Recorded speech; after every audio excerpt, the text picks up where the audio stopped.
Thank you. Very nice to be here and meet you. And when I arrived, I heard that you were discussing the eco-anxiety and environmental education article that I did roughly 1 year ago. So it's a pleasure to hear that it's been useful.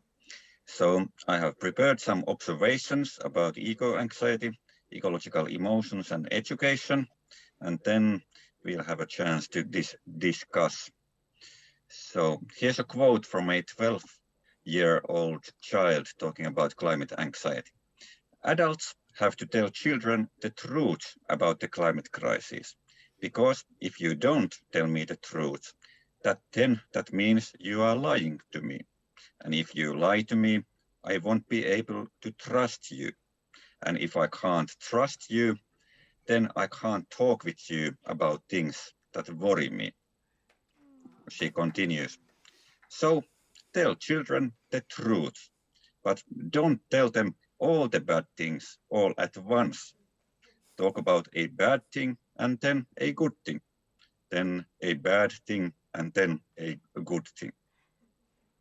So here's some wisdom for environmental education and communication from a 12-year-old child. This is a quote from Caroline Hickman's article called "We Need to Find a Way to Talk About Eco-Anxiety." Hickman has been doing many years research about children's feelings related to the climate crisis in various countries. And I think the child is here telling something very important, which can be described by several frameworks. For example, I have used the concept of binocular vision or skill of seeing two levels in this regard, which means the ability to see also the good things that are happening in our world. That is sort of a way to confront the so-called negativity bias that we all have in our minds. Probably for evolutionary reasons, it's been important that bad things and threats and troubles stay in our minds very well. But then, of course, it's very problematic because the news feed consists mainly of bad things, and we need to hear also about the good things to increase our resilience. So with eco-anxiety, we are not talking fundamentally about an anxiety disorder. Of course, it can be very strong and problematic, but fundamentally, it's an adaptive reaction to the very real ecological crisis. Now, you are familiar with many of these main ideas if you have read my paper, but I'll just make sure to repeat them here. And it is a challenge the ways that the concept of anxiety, ångest in Swedish and Scandinavian, is used. And for many people coming especially from the health sectors, it brings into mind more of an anxiety disorder-like mental state. But also terminologically wise, anxiety in English is used to mean an emotion that evokes in our bodies when we encounter threats which include uncertainty. So it's closely related to problem solving, the need to find more information, and changing our behavior. And that's why I've been strongly arguing about the adaptive character of so-called eco-anxiety. And that's also a way to defend it against overly pathologizing or therapizing interpretations. I'll very briefly speak about this new international research article, Young People's Voices on Climate Anxiety, Government Betrayal and Moral Injury, a Global Phenomenon. You may have seen some news items related to it. I don't know now whether you have discussed this during these days. Caroline Hickman, who was already mentioned here, was the one who put this research team together. She's the lead author together with Elizabeth Marks, who is a social psychologist, and I was the third author. And then there's Susan Clayton, who has been very prominently researching climate change and psychology also, and a bunch of other people. So the preprint version is available already. The final version, which has been accepted already, will be published in the Lancet Planetary Health in December. So this article consists of online surveys and analysis of them. There's 10,000 children and young people from 10 countries, so 1,000 respondents from each of the countries: Australia, Brazil, then several countries from Europe, Finland, France, Portugal, United Kingdom, India and Philippines from the east, Nigeria from Africa, and then the USA. Of course, this is not completely globally representative. We try to select countries from various parts of the world, but also countries where there has been some discussion about related matters. And yet again, countries where there is not a total crisis going on, because then that sort of thing takes all the attention. Now the results are very serious. 3/4 of these 16 to 25-year-olds think that the future is frightening. Over half think that humanity is doomed. So this belief is, of course, a very serious sign of pessimism among young people. And of course, this doesn't go into specifics. We don't know how many of them are catastrophizing and thinking that humanity is doomed in the near future, and how many of them think about this in a longer time span. But anyways, this points out to very serious conditions. Over half, almost 60%, think that the governments of the world have betrayed them because the governments have failed to act in time in relation to the climate crisis. So there is a very strong element of moral outrage also coming out from the results of this global survey. Nearly half of these children and young people feel to have been dismissed or ignored by other people when they have tried to talk about climate change. So this is an important issue also in relation to democracy, citizenship, and the basic rights of young people also. So the results of that survey, you'll easily find more information about that online, are very, very serious. And it's of course a great relief for the researchers that the article has got so much attention now in international media and partly in politics. But of course, what is most needed is constructive action, and let's see whether that happens. Now, in this article, which you have already read, I'm exploring some of the what I see as main issues that educators could do, and of course, this is related to the very important fact that when talking about eco-anxiety or climate anxiety, it's not just anxiety, but there's a wide array of different emotions and feelings. I've written this year an article about climate feelings, and that should come out early next year. It's now in peer review, so there will be more discussion about the various feelings and emotions. There's confusion, for example, desire to do something, which is of course a very good thing. There's anxiety and fear and worry in several forms. Sadness, again, in various shades and connotations. And in different languages, there's different vocabularies for this, and that's one important thing to take into account in education. Guilt and shame, also in various forms. Anger, and this, I think, is one of the big challenges for education. And there's, of course, great feminist educational scholarship about this. Mikael Tsembulas, for example, in Sweden, Maria Ojala has been drawing from Tsembulas's research, and the way that anger is sometimes complicated in educational settings, perhaps especially in relation to girls. You know, the atmosphere where it's somehow threatening if the young people show moral outrage because it's so disturbing.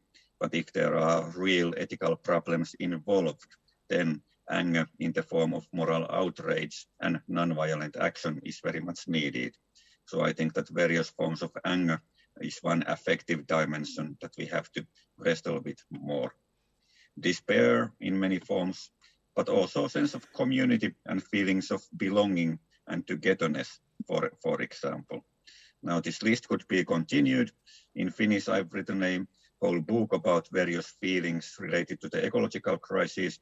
Luckily, these are getting more attention now in research, but there's still lack of many research around many of these emotions or feelings.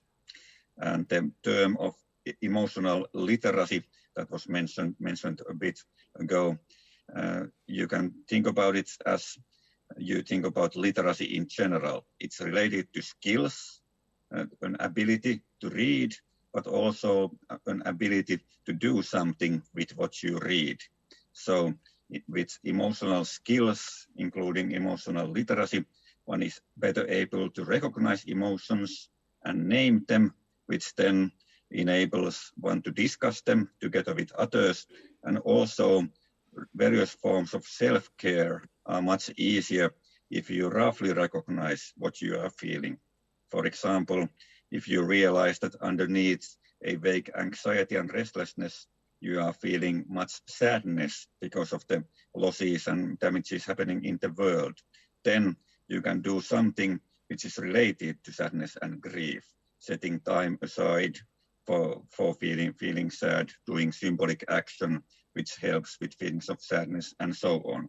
So there's a very practical side also related to these emotional skills and emotional literacy.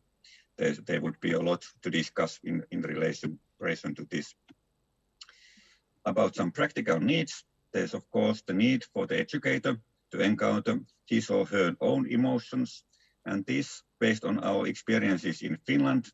We have an educational project called Hope and Action, Toivoa ja Toimintaa. Based on our experiences, this can be tricky because not too many educators have received much education in emotional skills. And the subject matter can feel very challenging, so people sort of intuitively often want to keep a distance at opening up exploration of the affective dimensions of the ecological crisis.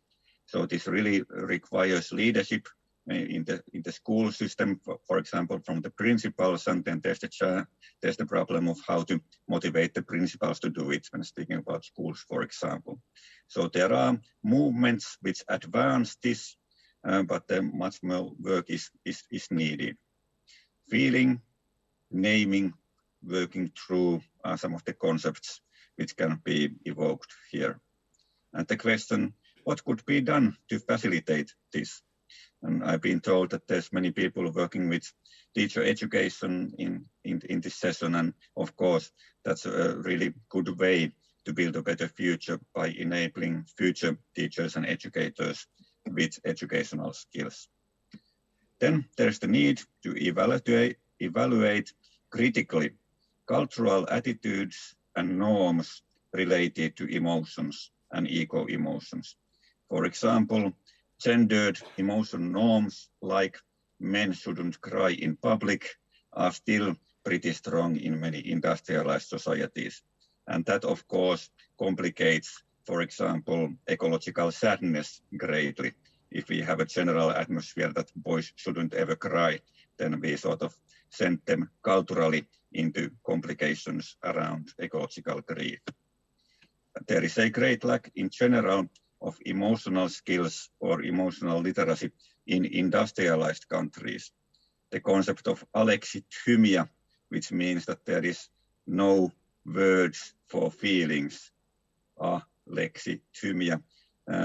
If that is taken as a diagnosis, it means an inability to name and recognize emotions. It can be used a bit more metaphorically in relation to cultures. But I do think that this is a real issue in industrialized countries, and then there's a profound need to think about why is it so and what could be done to make the situation better. Now I have one more slide which has these 3 steps, which I also discuss in my article, but because you have read it and time is running, I'll skip that now. You can have the slides later if you wish. I'll just mention that there's an interesting international network called Existential Toolkit for Climate Justice Educators. So www.existentialtoolkit.com.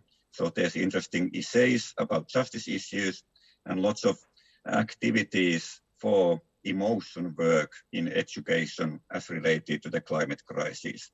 So that's recommended, and some of my own practical materials are also found from that website. You can follow me on Twitter if you so wish. I have some practical stuff in English also in my blog, Eco, Anxiety and Hope, and I'm very much looking forward for the discussion and this brief time that we have together, but nice that we have it. Thanks for listening so far. Thank you. I'm sure we have questions arisen. As many of us in the project group works with quite young children, so my first question concerns this scenario, and if you in your class have at least one pupil that shows obvious signs of climate anxiety, what would your advice be to the class teacher? How to handle the situation? A very, very good question. And one can think of a situation where a child shows other kinds of anxiety or distress. And what's the guidelines for teachers if they notice these kinds of issues in the classroom? So there's definitely a need to discuss with the child personally in private. There may be a need to consult the parents if that's possible, and to think about the resources which might be available. If there's a school psychologist who might help, if there are materials produced by, for example, social and health professionals which might help. In Finland, we have a national project in the social and health sectors about eco-anxiety. So we have a website, www.ympäristöahdistus.fi, which has materials also for these kinds of purposes. But the situation is not similar in all countries. And of course, it's important that there is general validation about the very understandability of climate anxiety in the class sometimes. So not to pinpoint the child who is expressing this, but generally to build an atmosphere and culture where these kinds of phenomena are understood. So that also supports then the children who feel it most strongly. Maria Ojala, psychologist and environmental education researcher, has been drawing a lot from this coping framework provided by psychologists and the so-called meaning-focused coping, which consists of both emotion-focused coping means, problem-focused, and then upholding a sense of meaning in life. So that's a sort of very wide framework that is needed, but then of course the practical applications may be different in various situations.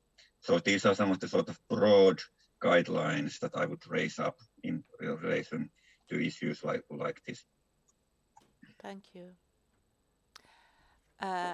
Another thing common in our project group is the tool or educational what we call storyline educational approach, and it where we use story and fictional events and characters in when we are working with or teaching about sustainability issues, and even sometimes with very difficult themes. What benefits do you see with this as using fictional events and that? And do you think there may be also risks with this using fiction? Yeah, thanks for sending this question also in advance. So I learned more personally because I haven't been using the storyline method. I'm not a trained teacher, but I've done teaching often, and the closest to this that I've been doing is participatory drama. We have a teacher and climate education scholar called Anna Lehtonen in Finland, who is also an expert in participatory drama. So we've been facilitating sessions together with her and also doing some technical academic writing. I see much promise in this storyline method when applied to eco-anxiety and ecological emotions. And I try briefly to explain why and then talk a bit about the risks also. The benefits are related especially to the fact that everything that provides a kind of third element helps in matters which are as complicated as eco-anxiety is. So it's not just the persons talking to each other, but there's a third. Of course, there's theoretical descriptions about this, but I'm not going to that either. So for example, today's children and youth are very aware of the social tensions around climate issues, for example. There may be generational disagreements, and there may be differences between the different identity groups in the classroom, for example. So when there is a constructed situation, like a storyline narrative, these kinds of dynamics can be explored by not explicitly stating one's own position. And that makes it easier. So you may explore climate denialism without adhering to it, for example. Perhaps through these kinds of juxtapositions, you might be able to understand a bit more the viewpoints of other people, or at least some factors which are related to why they are feeling and thinking what they are feeling and thinking. And regarding emotions, all kinds of embodied methods are good because the emotions live in our body minds. This is not the most intensive emotional work with the storyline method, but still, because it involves some kind of movement and symbolical objects, I see those as strengths related to this subject matter. Now about the risks. It is of course possible that quite strong emotions may emerge in some participants when doing this kind of activity. I haven't tried this method, but I see that as a possibility. It certainly happens with participatory drama, or can happen. And then one should be prepared for those kinds of situations. So, and it's not impossible, but preparation is needed. And then a possible second risk that I thought about is that it's possible that there emerges a strand of discussion in the method, which is actually very important for the children or young people, but then the facilitator doesn't realize that it's so important. And then if it's not adequately discussed, the young people may feel disappointed because there emerged something important, but that wasn't adequately discussed. But this again can be prepared for by, for example, asking anonymous feedback after the sessions and doing some follow-up discussions after it. So overall, I see many strengths in this methodology. Yeah.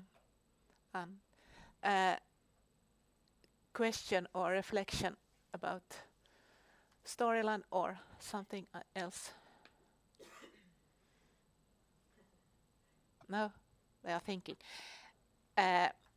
What would you answer a parent who announces that the child is too young to discuss and address issues related to climate change as a teacher? Another very good question. And of course, like in all communication, it's very wise to first show some validation that you have understood the message and the emotional message that the other is giving you.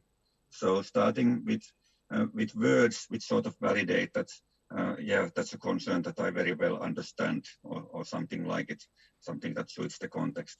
And then discussing the fact that in contemporary media society, it's not just possible to shelter kids from this information.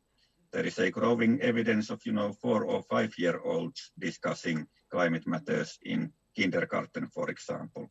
So sort of discussing this situation which has tragic elements that even if we would like to keep it secret for sometimes, it's just not possible. And then we need sensitivity to the situation in which the child is living and so on. But anyway, to answer the parents, that adults have a responsibility to face this, even though often we would not like to, but we have a responsibility to support the children in facing this. Do you agree?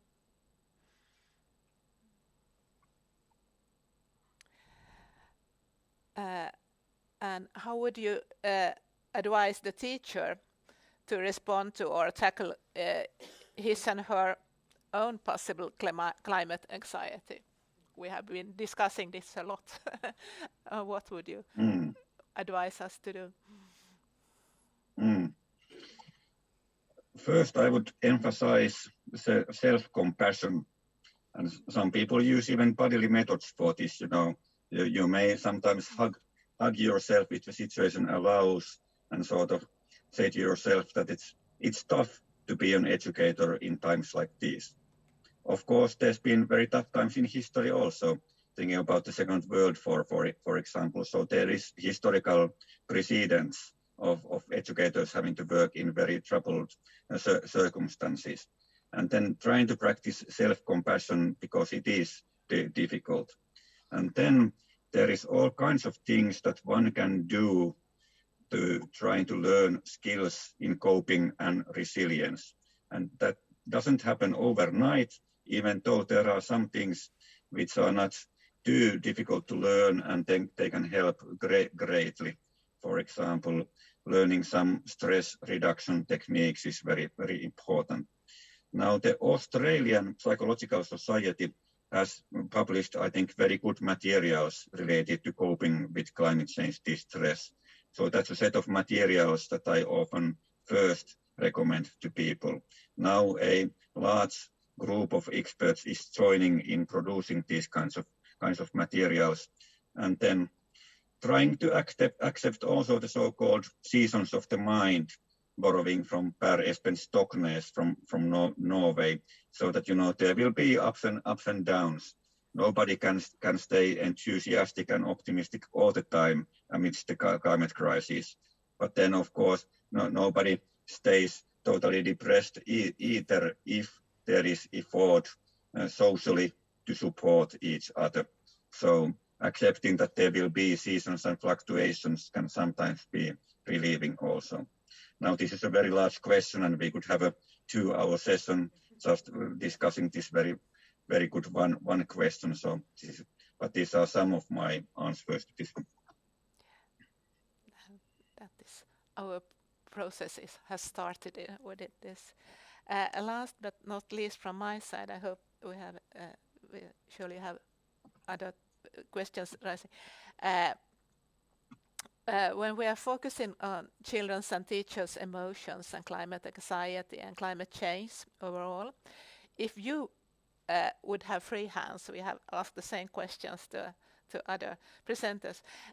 If you got free hands, resources, etc., what would the teaching or the school look and seem like that provides learning on a deeper level, and what do you think is missing today, and what could be done?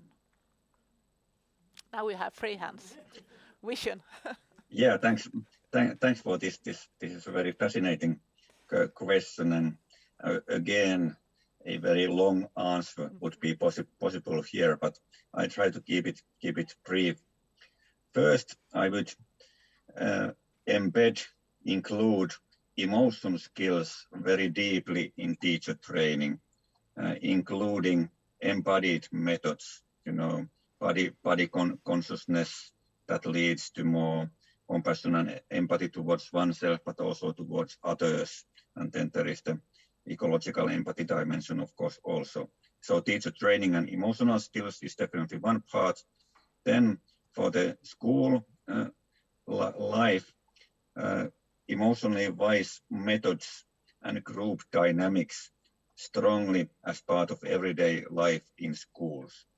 And there are educators who have explored these possibilities.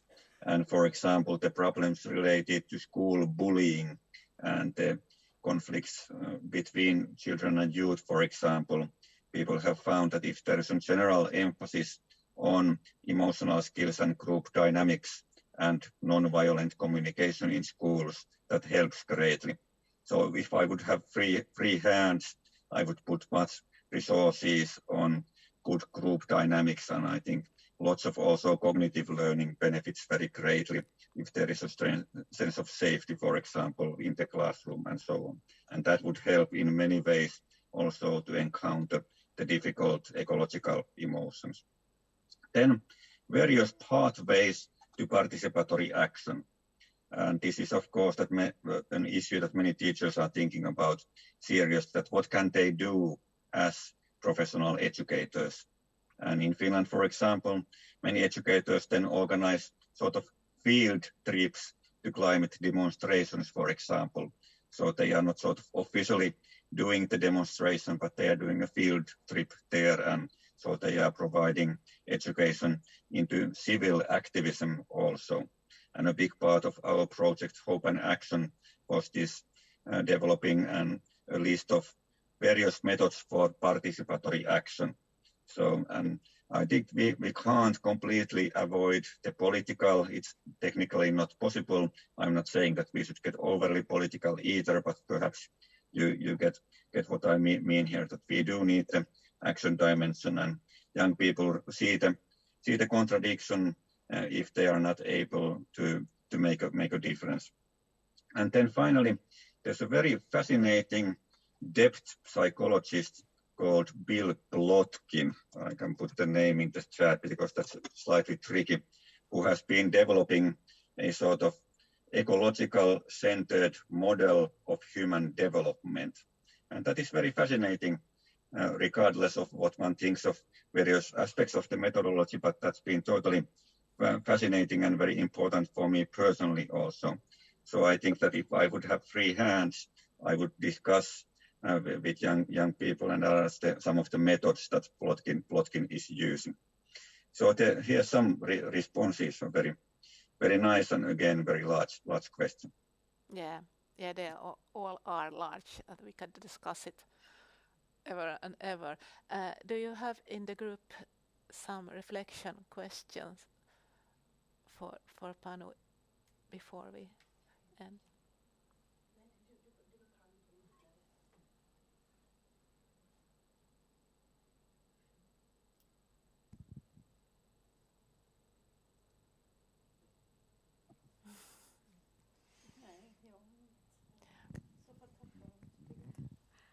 I'll start by saying thank you for both coming and presenting and in your article.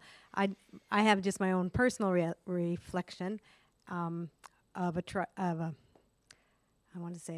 change or a travel, or my own travel through reading your title and being very actually negative because I didn't like the word anxiety, and then reading through the full article and seeing that hope was also one of the emotions.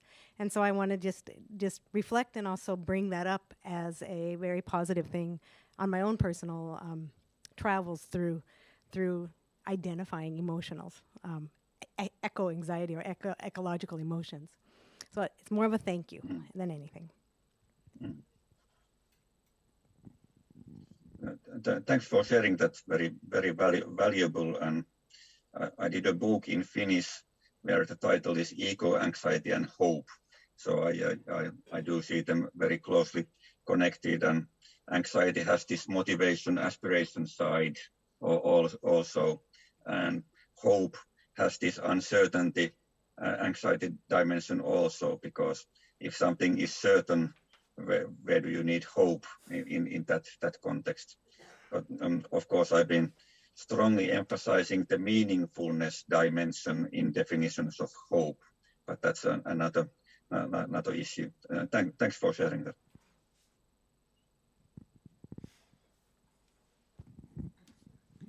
I also want to thank you, and I'm working as a headmaster at a school in Gothenburg, and I think the key areas that you are highlighting that we can work with is very hopeful, and I welcome to bring in those methods into school more than we do today, because I think we are stuck in another way of education right now that is difficult to work cross-curriculum with, and art-based, as you write here, and place-based education and contemplative pedagogy. I think it's wonderful, and I look forward to see more examples of that kind of education that we can all be inspired of, because I think we need to be inspired by practical work at schools who really do this and take this seriously. And I hope that our school can do that, and we also do right now, but more, of course. So thanks for writing this. It's very interesting. Thank you. Very, very valuable feedback, and good to hear that you are processing this in that school in Copenhagen. And as a supplement to that article in online, there's a description of a workshop we had for teachers in this Hope and Action project, where we are using the mind map of ecological emotions exercise.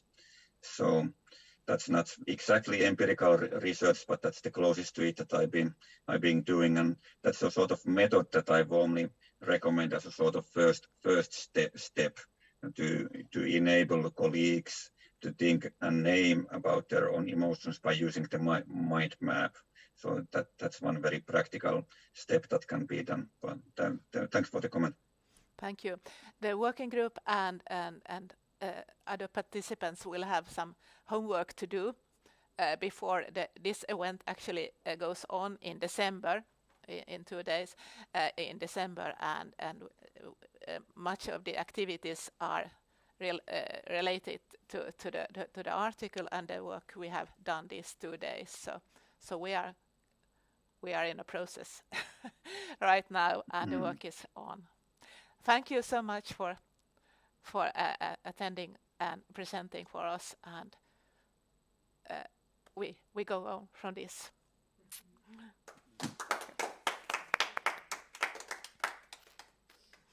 Thank you for the invitation, and all the best for your life. Yeah, same to you.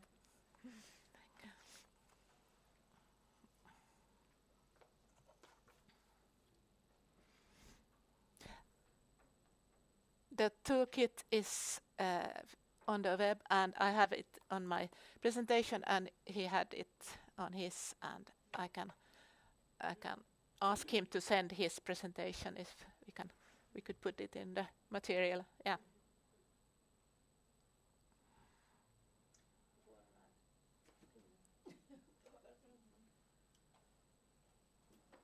How do you think this was?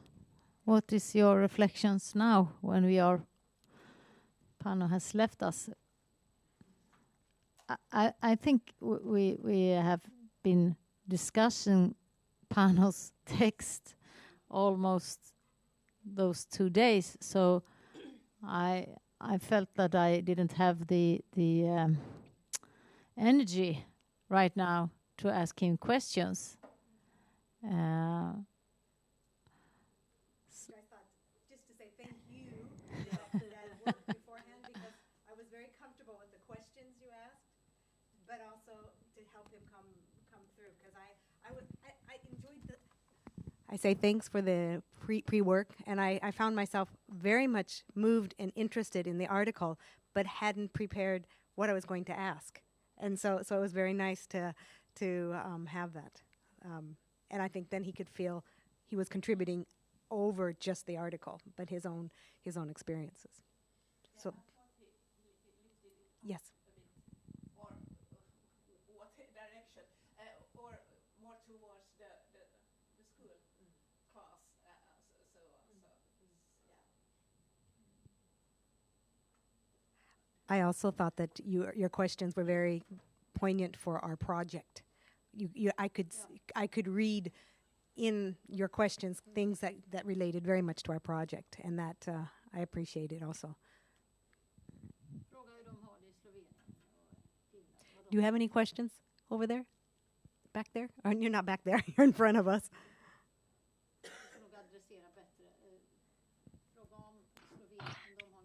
I was thinking of when he was talking about his dream school, and he mentioned these group dynamics. I thought that was really good, because to train the pupils to cooperate, and I felt happy when he mentioned that. Mm.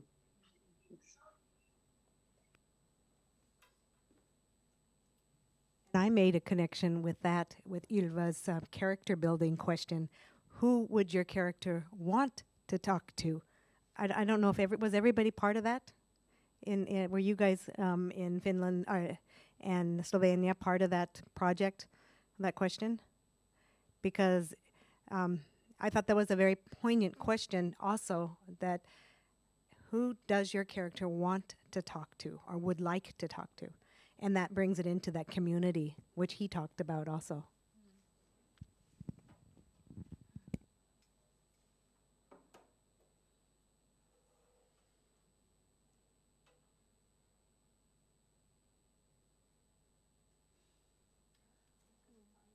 Ja. Ska vi ta lite kaffe?